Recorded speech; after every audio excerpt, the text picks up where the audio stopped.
अमरनाथ यात्रा।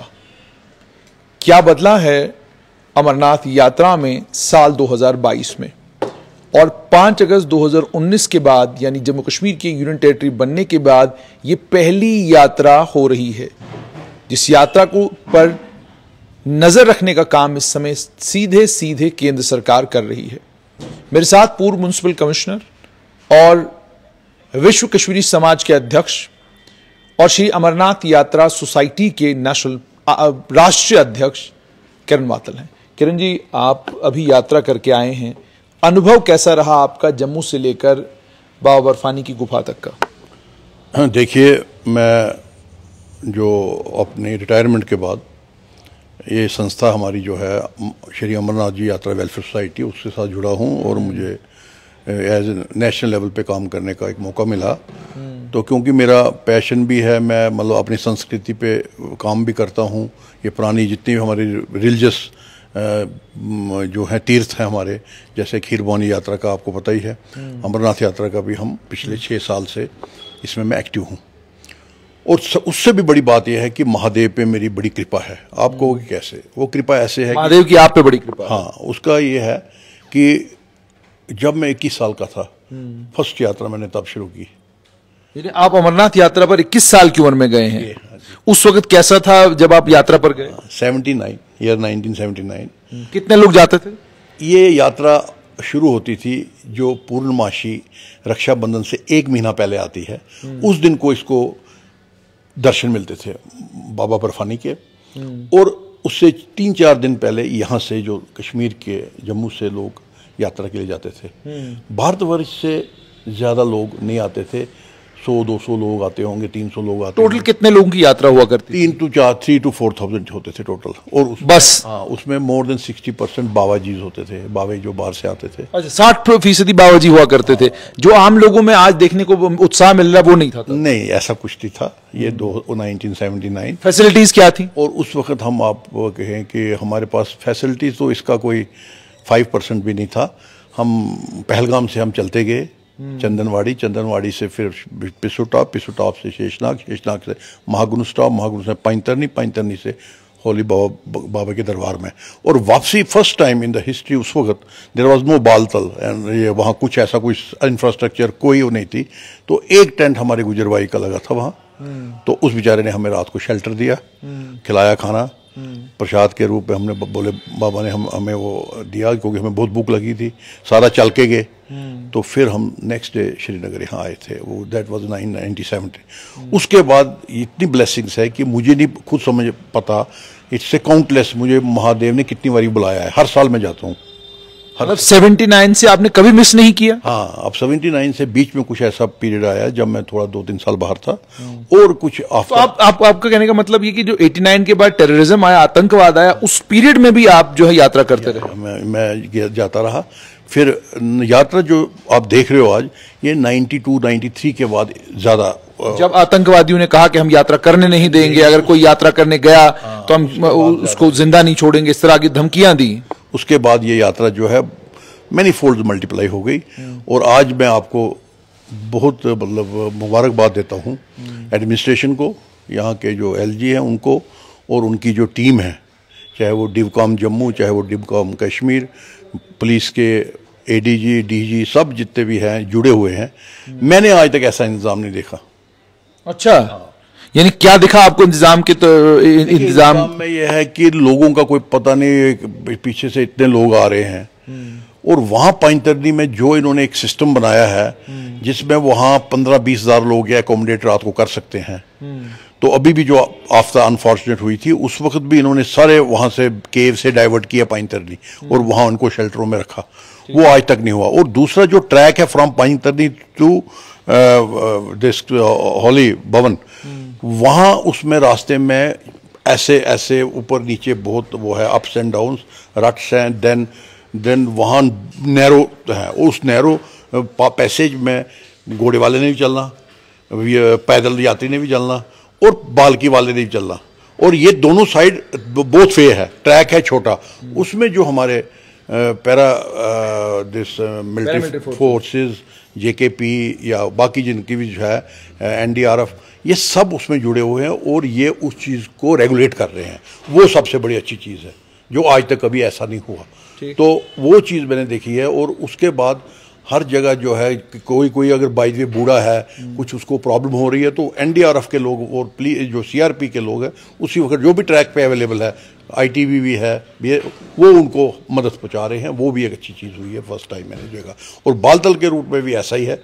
और आप सुन के मैंने पहली बार देखा कि जो लोहे की केबल्स होती हैं, हाई टेंसाइल स्टील की केबल जो आप देखते हो जिसपे हमारे केबल ब्रिजेस बनते हैं लाइक दैट, वो उसको एज ए फेंसिंग के तौर पे लगाया। और सबसे उससे भी बड़ी चीज़ है स्ट्रीट लाइट लगा दी है। अब स्ट्रीट लाइट उधर इस आल्टीट्यूड पे लगाना और उसको ऑपरेट करना, रियली मतलब मैं मुबारकबाद देता हूँ। लेकिन जैसे आपने कहा स्ट्रीट लाइट्स लगाई हैं, पिछले दिनों कुछ दृश्य आए थे, दृश्य जो है जम्मू संवाद के ऊपर भी चले थे, अन्य कई और पोर्टल्स के ऊपर भी चले थे, जिसमें ये दिखाया गया था कि जब वो प्राकृतिक आपदा आई, उस आपदा के बाद जब लोगों को वापस आना था तो बहुत दिक्कत और परेशानी का सामना करना पड़ा। लोगों ने शिकायत की कि हम अंधेरे में हैं, किसी ने हमारी मदद नहीं की, वापसी का रास्ता जो है बहुत खराब है, ये सारी शिकायतें लोगों ने की। तो मैं आपसे जानना चाहूंगा कि इसको लेकर आपका क्या कहना है?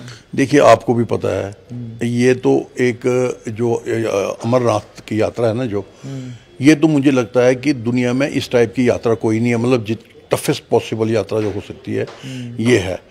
तो मैं जब जाता था 1979 ऑनवर्ड्स, उस वक्त जो चंद लोग जाते थे और उसमें जो बाबा जी आते थे बाहर से, और हम उनको कहते थे बोले, जब बम बोले और वो भी आगे से रिस्पॉन्स देते थे, फिर वो बाबा जी, बड़े बाबा जी कहते जी इसका नाम हम अन्य अमरनाथ यात्रा नहीं, ये तो समझो यहाँ अपने प्राण त्याग करने हैं, वो यात्रा हमारे लिए, मतलब घर से जो चलता उसको पता मैंने वापस आना या नहीं आना, ऊपर अब महादेव की। अच्छा, उस वक्त संतों का ये मानना था कि प्राण त्यागने वाली यात्रा है। और आपको वहाँ एक बाल है ऊपर सामने, और जो बाबा लोग थे आज से 60-70 साल पहले, 80 साल पहले, वहाँ से वो छलांग मार के वही उनके जो बोले शंकर के चरणों में अपना प्राण त्यागते थे। वो भी इसकी बैकग्राउंड है। यानी यूं कहा जाए समाधि लेते थे। समाधि, हाँ, उधर ही आप अपने आप को जिसको कहते हैं हाइट से नीचे दर्शन करके उनकी चरणों में अपने प्राण दे देते थे। पुरानी फिर वो जो चीज़ थी वो बंद हो गई थी।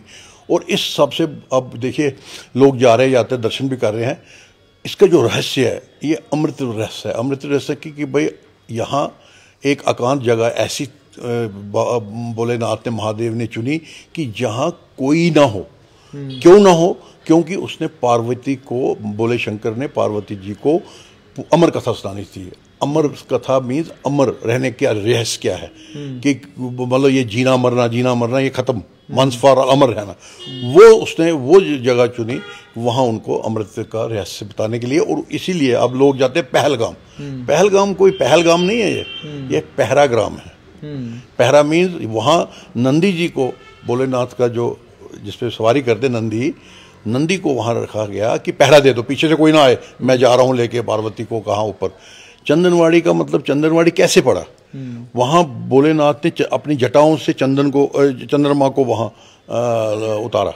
दिस वॉज द इसकी रह से। फिर आता है पिस्सू टॉप। पिस्सू टॉप पे ये था कि वहाँ उस एरिया में राक्षस थे, तो वहाँ आमतौर जो थे तो उसको मतलब एक बिल्कुल उस टाइप का बनाया कि मतलब उनका सबका सर्वनाश किया। देन आता है शेषनाग। शेषनाग में भोलेनाथ अपने नाग, जितने नाग देवता थे सारे वहाँ उन्होंने, क्योंकि वो उन्होंने इस दंग से ऊपर जाना था कि कोई उनके साथी ना रहे। फिर उन्होंने गणेश, ये जो महागुण स्टॉप है वहाँ गणेश जी को रखा।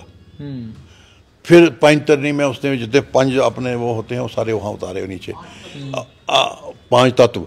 उसके बाद वो जाके गए इधर केव में क्या था कि उन्होंने पहले अग्नि से सारे को ना किया कि भाई अगर कोई छोटा मोटा कोई भी जीव जंतु है वो भस्म हो जाए। तो उधर नीचे एक कोने में कबूतर के 2 अंडे थे। उस अग्नि से वो अंडे जो है वो कबूतर उन्होंने बर्थ लिया। और सिर्फ जो अमर कथा से कबूतरों ने सुनी है, और वो आज भी वो कबूतर वहाँ वो दर्शन देते हैं। जब लोग जाते हैं उनको अगर किसी को दर्शन मिल जाए वो कहते हैं मेरा भोलेनाथ पे मेरा आशीर्वाद यहाँ सफल हुआ। तो ये जो अमृत का रहस्य था, इसलिए ये यात्रा पे लोग अब इसलिए वहाँ जो भोलेनाथ और माँ पार्वती वहाँ गए थे इसी पर्पस के लिए, ये दिस वाज द पर्पस। जैसा आप कह रहे हैं कि इस बार जो यात्रा में जो लोगों का नंबर है वो पिछले 2 सालों के पिछले 2 सालों के बाद चूंकि यात्रा आई है, तो क्या इस वजह से नंबर बहुत ज्यादा है या कोई और का? नहीं, मैं ये देखिए, दिन रात बड़ा मुल्क है हमारा, फिर दुनिया से मतलब उसमें जो है देखो लोगों को ये साल में 40 डेज का टाइम मिलता है। तो ये तो नहीं है माता वैष्णो देवी के पास जाना है तो आदमी कोई वक्त भी, बच्चों की छुट्टियां हैं, कुछ प्लान करके चले जाता है। यहाँ यही टाइम है और ये भी ऐसा टाइम है जिसमें आपको भी महादेव की कृपा हो तो दर्शन कर सकते हो। यू वोंट बिलीव, मैंने 3 दफा प्लान, मैंने 4 तारीख को दर्शन करने थे, नहीं जा सका, फिर 11 तारीख को करने थे, नहीं जा सकता। अब पिछले कल सावन का फर्स्ट मंडे था, मुझे भोलेनाथ ने उसी दिन दर्शन पे बुलाना था, मैं सारा कुछ सिस्टम बन गया और मैं पहुंच गया। 2 दफा मैं ऑलरेडी रह गया जाते जाते। अच्छा, मुझे ये बताइए, ये जो हेलीकॉप्टर की सर्विस सरकार ने रखी है, ये सर्विस भी ठीक है? कोई रश तो नहीं है, ज्यादा दिक्कत तो नहीं आती टिकट लेने? एक चीज बहुत अच्छा किया सरकार ने, मैं उसके लिए कम्प्लीमेंट देता हूं कि जो चॉपर सर्विस है इसमें नंबर ऑफ चॉपर्स यहाँ भी 6-7 हैं और उधर पहलगाम से भी है, फिर श्रीनगर से भी है। और सबसे अच्छी चीज है 2:30-3 बजे के बाद जब लगता है थोड़ा रश, क्योंकि इधर से जाने का रश सुबह होता है ज्यादा, चॉपर पे हर आदमी कहता मैं पहले पहुंचूं, तो 2:30-3 के बजे तो रश कम होता है, तो यहाँ एक करंट बुकिंग खोल देते हैं। अच्छा। उससे जो लोग वहां आए होते हैं वो सारे अकोमोडेट हो जाते हैं और वो फिर रात को पानी तक नहीं रहते हैं, दूसरे दिन सुबह दर्शन करके वो वापस आ जाते हैं। वो एक बहुत अच्छा हुआ दिस टाइम कि कोई भी आदमी, बूढ़ा, कोई किसी को प्रॉब्लम है छोटी मोटी, वो चॉपर की facility as on date avail कर रहा है विदाउट एनी, जो तो बुकिंग होती है रूटीन की वो तो है ही है, या जो जिसको कोई प्रायोरिटी का या पुलिस कोई भी कोटा है वो तो भी होती है।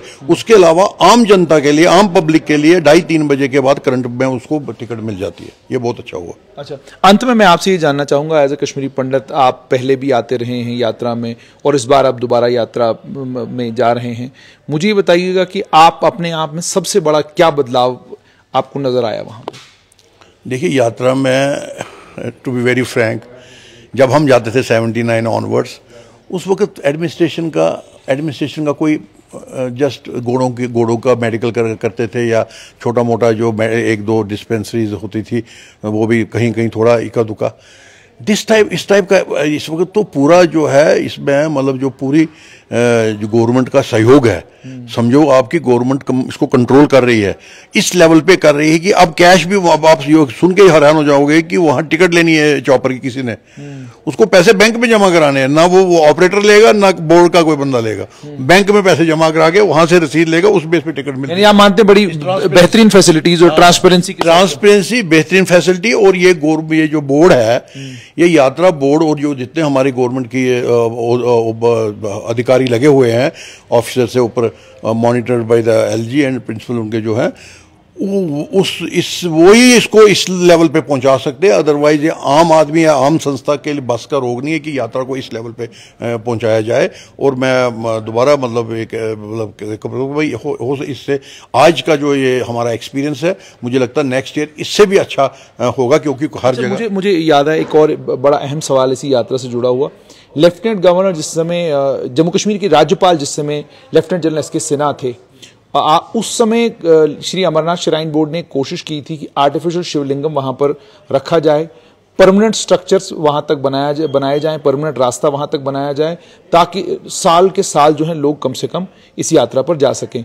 तो आप as an environmentalist, as a समाज सेवक और कश्मीर पंडित समाज से भी जुड़े हुए हैं, आपका ये जो प्रपोजल था 2008-9 में, क्या आपको लगता है कि आज की तमाम चीजों को देख करके एक पक्का ट्रैक जो है वहां तक तैयार किया जाना चाहिए? आपको लगता है कि इसी तरीके से ठीक है? देखिए, ये जो भी है इट्स नॉट पॉसिबल, नंबर 1 कि जो ये वहाँ शिवलिंग की फॉर्मेशन होती है, ये इसका एक पीरियड है, ये मून के साथ है, पूर्णमासी पे फुल पे आता है, फिर आस्ता आस्ता डिक्रीज होता है, नंबर 1। नंबर 2, रास्ता ही जो हमारा मई में खुलता है, मई में, उसके बाद ट्रैक को जो बर्फ, ये पहाड़ियाँ सारी बर्फ से भरी, पक्का ट्रैक होना चाहिए ना? मुझे नहीं लगता है कि ट्रैक द बेस्ट पॉसिबल है। ट्रैक पक्का जो जहां पॉसिबिलिटी है, जहां वो ऑल वेदर में वो सस्टेनेबल हो, वहां करें। दूसरा, उसमें सबसे अच्छी चीज़ ये होगी बोर्ड के लिए, अगर वन वे टाइप सिस्टम बने, जिसमें पुणे वाले ये है एक साइड एक ट्रैक पे जाएं और दूसरे वापसी वाले दूसरे ट्रैक पे जाएं। उससे ये होगा कि कोई भी मतलब दुविधा नहीं होगी किसी भी यात्री को। और दूसरा जो यात्रा पूरा साल है, इट्स नॉट पॉसिबल या आर्टिफिशियल कि वो किसी की आस्था से खिलवाड़ वाली बात हो जाती है। ये आस्था है और इसमें कोई कह रहा था कादिर भाई इसके लिए एयर कंडीशनिंग कराओ, ये नेचुरल चीज़ है, ये नेचुरल इतने हज़ारों सालों से चलता आया हुआ है। इसके साथ जो ऐसा है अच्छा है। और भोलेनाथ के वहाँ जो दरबार है उसी पे पहुँचना ही एक बहुत बड़ी बात है।